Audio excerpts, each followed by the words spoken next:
Good morning, everyone. Thank you so much for joining me this morning. My name is Janine McGowan, and I design cross stitch as the Blue Flower. I so appreciate having you here on my channel, so welcome. Good to touch base with you. It's been 3 weeks since my last official video, although I did post a little highlight reel of a recent trip last weekend. So let's get right into it. First off, stitching in action. We've got 3 great submissions this video. First is Moonlight Sampler by Monica. She changed this to reflect her pit bull Blue, let's see if I can say that properly, who sadly passed last year. But I absolutely love the way that she adjusted the dog and also the figure to reflect her husband and his tattoos. Very creative, Monica. And then she stopped the design right before the alphabet, so just the parts that she wanted and a message for Blue and his descendants to keep the legacy going. So thank you so much, Monica, for sharing that. She did this one on 40 count low tide linen from LFA Linens, which is a new one for me. So if anyone has experience with that, I'd love to hear about it. And that's a great submission, Monica. Next up, we have Night Walk Down from Susan. She stitched hers as a gift for her daughter. I love the way it came out. This is on 40 count Lakeside Linens Meadow Rue, which is just a great color. So thank you so much for sharing that, Susan. Now, as a note, a lot of people have questions about the color for the dress on the central figure of this design because I, as a new designer, mistakenly used a limited edition color that no one can get anymore. So she used Weeks Dye Works Seaweed, which is a great substitute and one that I often recommend. So if you're looking for a substitute, there's another example for you. Thank you so much for sharing that with everyone, Susan. Next up, Rebecca. I have to give Rebecca a cheers for being properly drunk with power. She stitched Tall Treat, which was in the ornament book from the Jingle Ball last year, and I think will be available for sale again this year, as I understand it. Pardon me. A little moment there. Rebecca changed pretty much all the colors to stand out better on her fabric and also to show the design a little bit better and change the green. So well done, Rebecca. Here's to you. Way to be drunk with power. Thank you all for sharing with me this week. This is so much fun, and I will get these up on the website right away so everyone else can enjoy them. What I'm stitching. Oh, so many good things. I have finally finished the DMC Greyhound sampler. Well, the DMC Greyhound piece, it's not a sampler, but I am so excited. I got the last of the stitching except for the metallics done before I left for Calgary, and I didn't take it with me because I didn't want to mess with doing that on the road. But I love the way it came out. I got the metallics in as soon as I got home, and it is off with acorns and threads now for finishing and framing, and I cannot wait to have it back and on my wall. However, the fact that I finished a Greyhound means that I get to start another Greyhound, since this is the year of stitching Greyhounds. And the one that I decided to start is one that I've shown before. This is Wiehenburg, We Love Dogs. Just put a quick little picture up there. This is the very first Quaker that I have stitched, and I have to say I'm kind of loving it. It's a change certainly from the DMC, where you would spend a lot of time stitching an amorphous shape, shading one color, shading another. And so this is discrete motifs that you're stitching and not changing colors within them. So it's really quick, which is nice. The downside is there's no messing about. You can't fudge your mistakes because those designs are symmetrical and they don't fit unless you do the whole thing correctly. But it's just been such fun. And I've been using a mix of blues and greens on all the outside Quaker motifs, and then just a mix of different colors, red, brown, white, for the dog. So I'm almost halfway done already. I really look forward to finishing this one and starting off to the next Greyhound. That's what I'm doing. Okay, stash spotlight. Now, I did go to Canada recently, and I did go with a saved up budget for shopping, and I did use that budget for shopping. So I have a fair bit of new stash, but I don't want to overwhelmingly go through it all right now. So I'm going to hit some of the highlights this time and probably some next week as well. First off, my friend and I got to go visit Jeanette Douglas and see her studio, which is wonderful. She has a whole wall of thread, the way so many of us dream of. And oh, she's just the nicest lady. We had so much fun. We got to see her working on a design and got to see the one that she just unveiled at her recent event, which you all now know is so beautiful.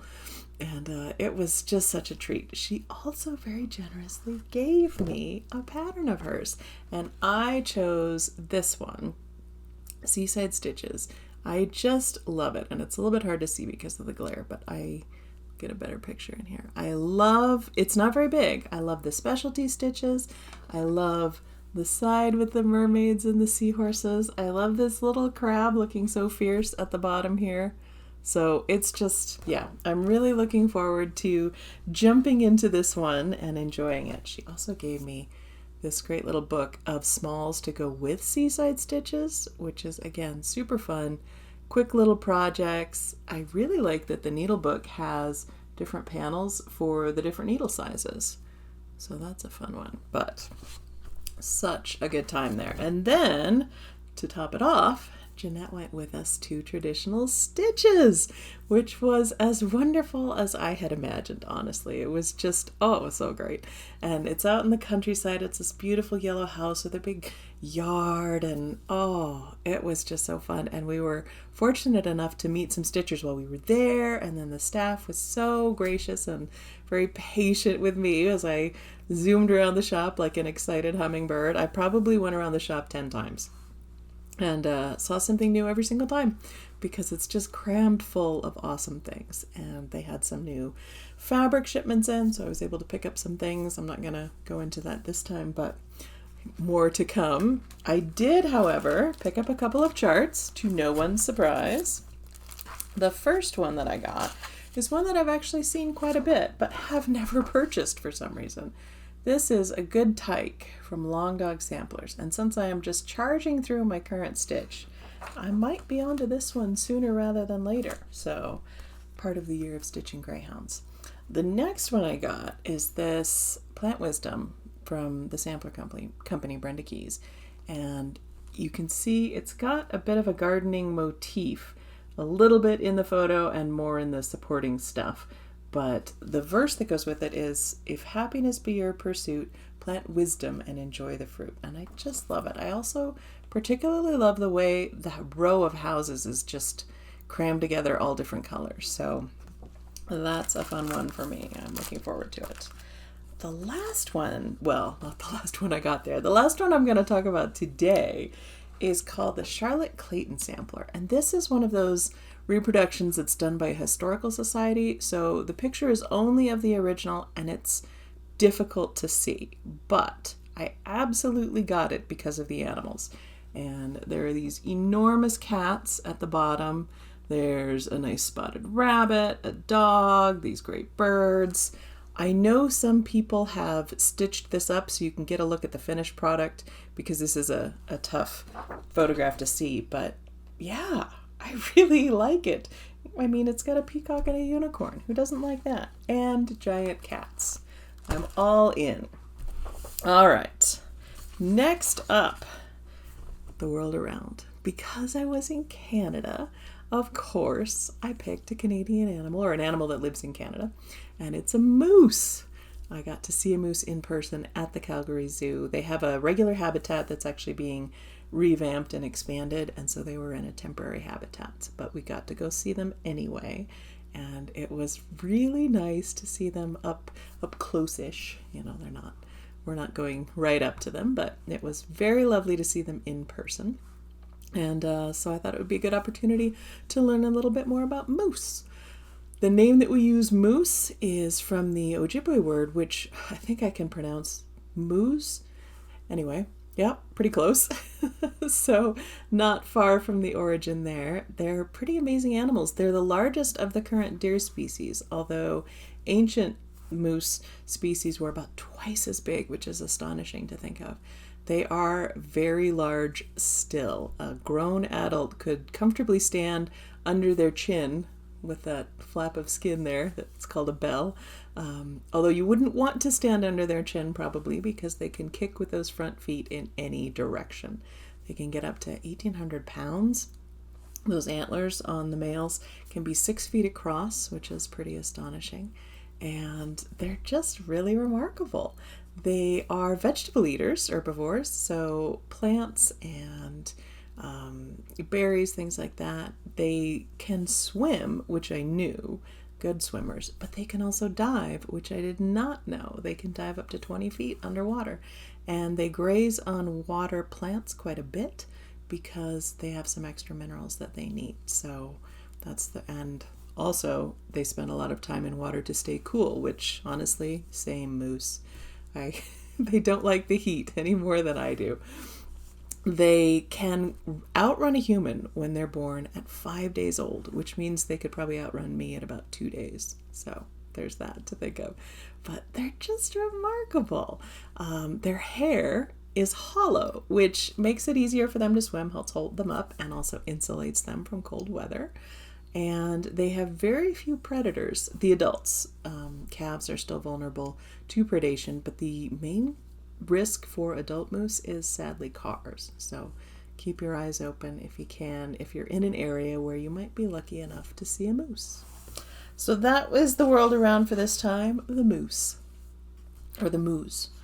Now, last video, questions. I wanted to see what you were looking forward to this summer, and I got so many great responses. Thank you all. And for this video, I wanted to know, what is the animal that you would most like to see in person? I've been lucky enough to see a lot of different animals, and I always enjoy it. There's something magical about seeing them in person, but it can be tricky if it's an animal that isn't in a situation, that doesn't do well in a situation where you could safely see it and that is safe for them also. So there are some animals that I don't think I would ever really be able to see. But I'm curious what you think you would really like to see. And it can be obviously an animal that no longer exists. If you looked at my videos from the highlights of the Canadian trip, I had a wonderful time visiting the Royal Tyrrell Dinosaur Museum, and those are all animals that I would like to see in person without the danger of being eaten. I will say though, as wonderful as the Royal Tyrrell was, and it was fabulous fun, I know when we went to the zoo they had a dinosaur area, and I didn't expect to enjoy it as much as I did because I had just been seeing, the real fossils and the scientific layouts and setups, and here I am at the zoo and they've got, sculptures that move and whatever.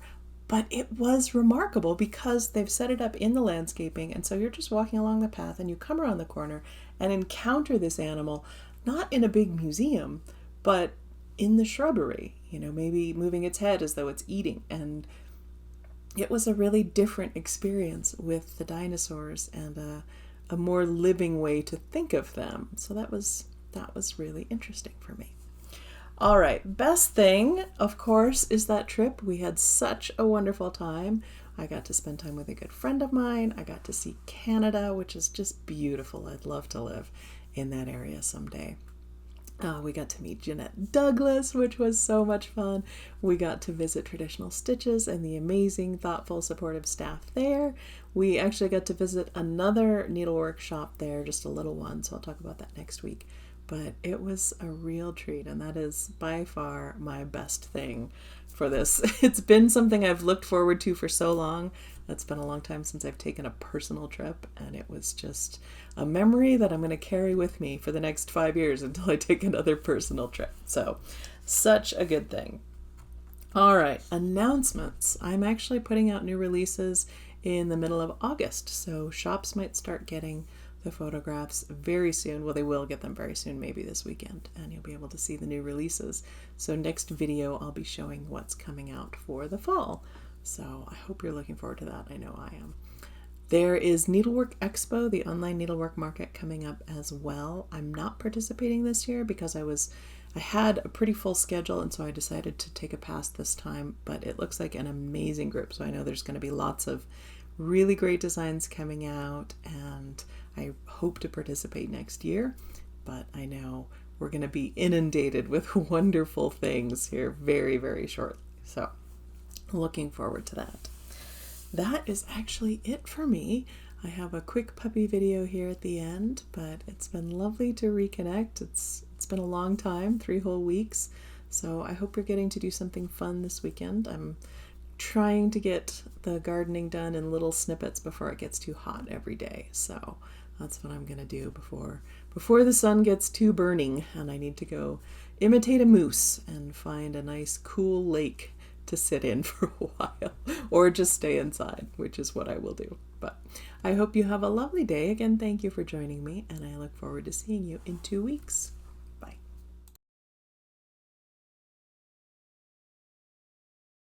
Oh my, it's been so long, 3 whole weeks. I've forgotten how to Flosstube, and I completely forgot to do the giveaway. I've got 3 pages of notes this time instead of my usual 2, so I completely missed that. And I'm back to tell you, last video we had this great giveaway option. This is the Sunday Stitches from Heartstring Samplery with lovely little needle minder that goes with it. The word to use was Sunday, and the winner is Val, or Val6164, who once knew a Greyhound named Bella. So Val, if you get in touch with me, I will send that to you. Now, the giveaway for this time is a chart that I picked up on my trip. This is the Wild Rose sampler from Sister Stitches, and it's great. It's not very big. It'll be a very quick mini sampler. I think the Wild Rose is actually a particular thing of the area I was visiting because it was on the license plates and I saw it in lots of things, so it's a good souvenir to have. And I misspoke earlier. This is from Sisters and Best Friends, the Wild Rose sampler.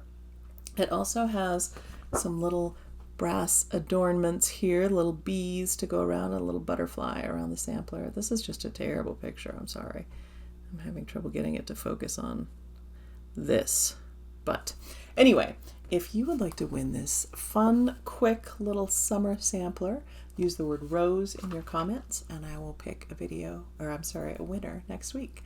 I'm going to go drink some more coffee now and hopefully get my head on straight. I hope you enjoy the rest of your day. Bye-bye.